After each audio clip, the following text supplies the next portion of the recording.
ইয়ে করে নি।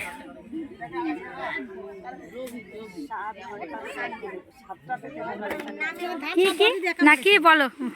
ওই খড়, এই খড় সব দিদি করছে। আপাতত এটা এখন এসেছে।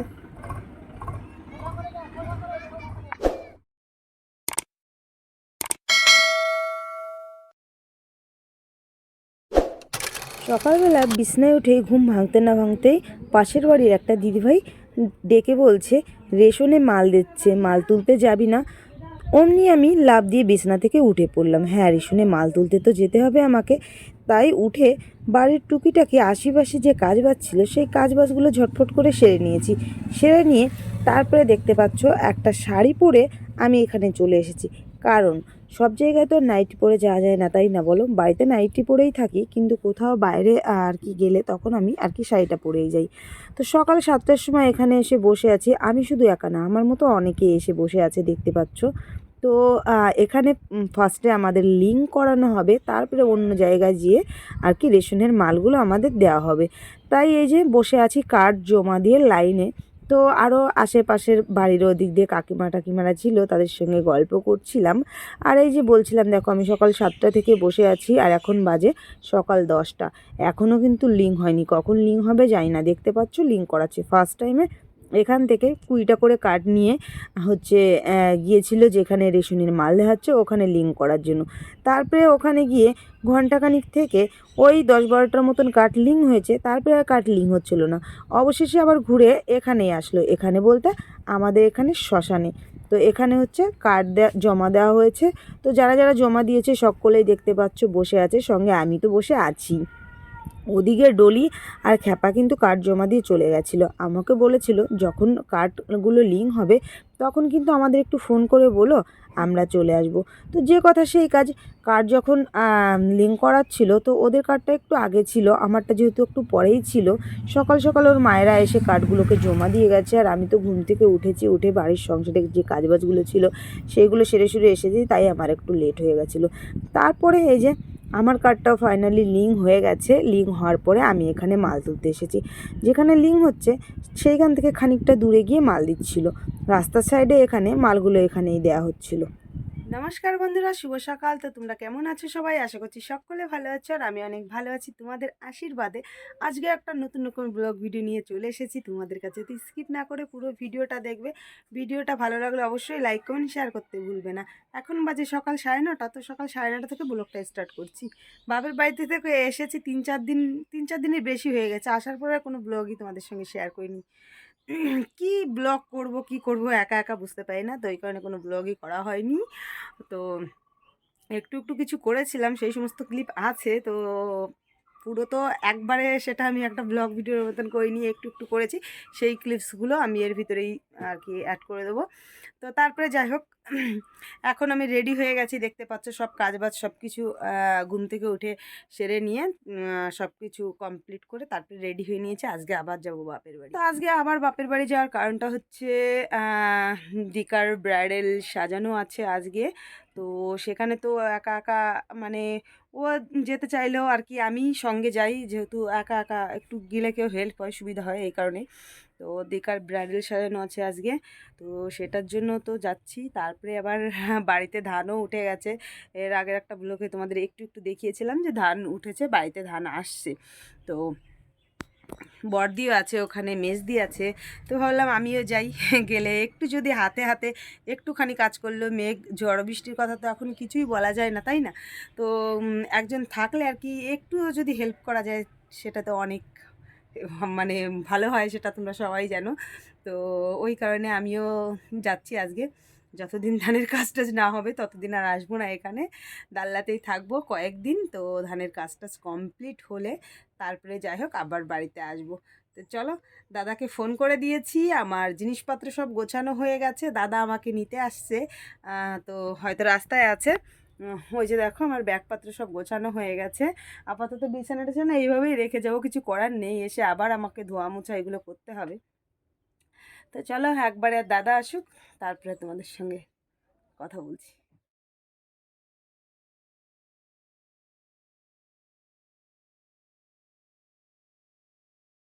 তো বন্ধুরা আমি বাড়িতে চলে এসেছি, এইমাত্রই বাড়িতে এসে পৌঁছালাম। আর এসে জামাটা খুলে নিলাম যেহেতু প্রচুর গরম পড়েছে।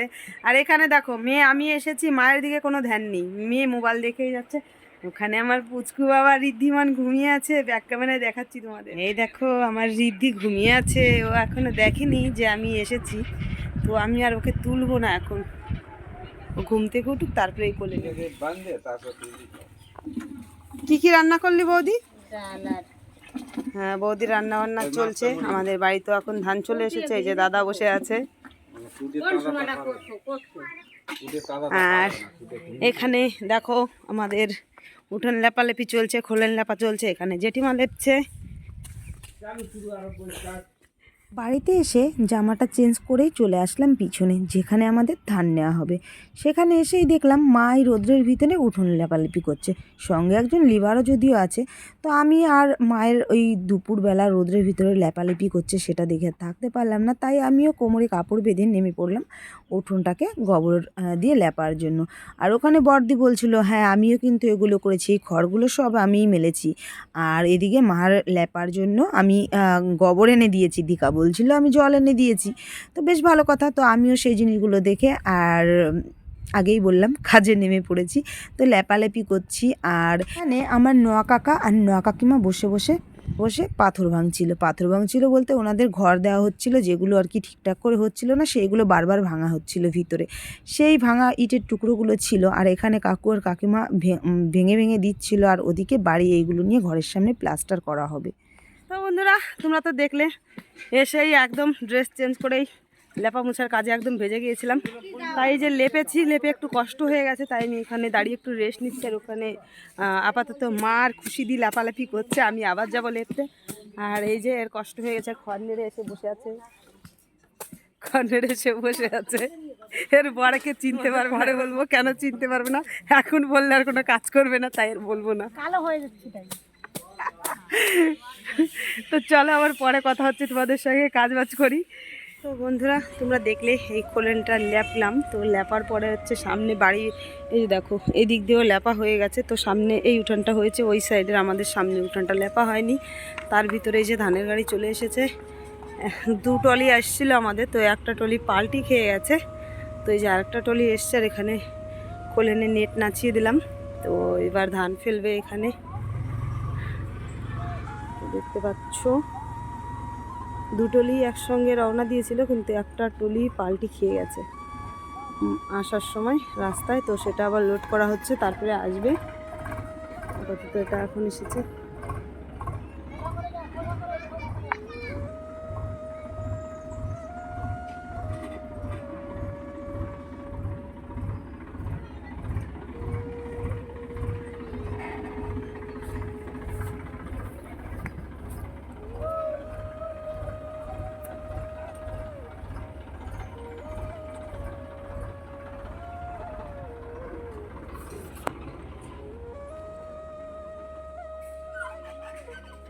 তো এই যে ধান চলে এসেছে আমাদের, দেখতে পাচ্ছ।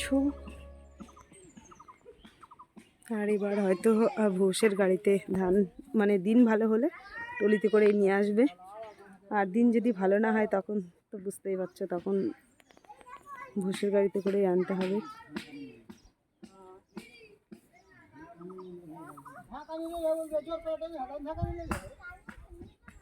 চলো বন্ধুরা পরে আবার কথা বলছি। ধানের গাড়িটা এখন খালি করবে, এই রোদ প্রচুর পরিমাণে। আর আগে তোমরা দেখলে লেপা মোছা করেছি, তো রোদ্রে এখন মাথা ঘোরাচ্ছে, রোদ্রে দাঁড়িয়ে থাকতে পারছে না।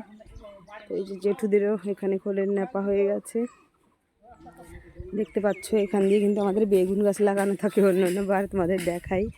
আর এখন এই ধানের সময় ধান নেওয়া হয় আমাদের এখানে। তো বন্ধুরা কাজ টাজ করে এখন এসে খেতে বসলাম। অলরেডি সবার খাওয়া হয়ে গেছে প্রায়, এখন বাকি এসেছিলাম মা, আমি, বৌদি, বড়দি আর মেজদি। তো এই যে আমি সবার প্রথমে রসুন ভাজি দিয়ে এই যে ভাত খাচ্ছি। এই যে রসুন ভাজা দিয়ে ভাত মাখিয়ে নিয়েছি। আর এখানে কুমড়োর তরকারি, মাছের ঝোল, আর এখানে হচ্ছে তিতে শাকের তরকারি আর পাট শাকের তরকারি করা হয়েছে, সেটা উপরে ওরা খাচ্ছে। তো এই যে খাওয়া দাওয়া স্টার্ট করে দিয়েছি। তো চলো খাওয়া দাওয়া সেরে নিই, পরেও কথা হচ্ছে। তো বন্ধুরা খাওয়া দাওয়া করেছি, খাওয়া দাওয়া করে একটু খাটে যে রেস্ট নিচ্ছি মাম্মা মাছের সঙ্গে। আর মাম্মাম তোমাদের কিছু বলতে চাই, কি বলতে চাও? Happy mother's day. সব মায়েদের জন্য হ্যাপি মাদার্স ডে।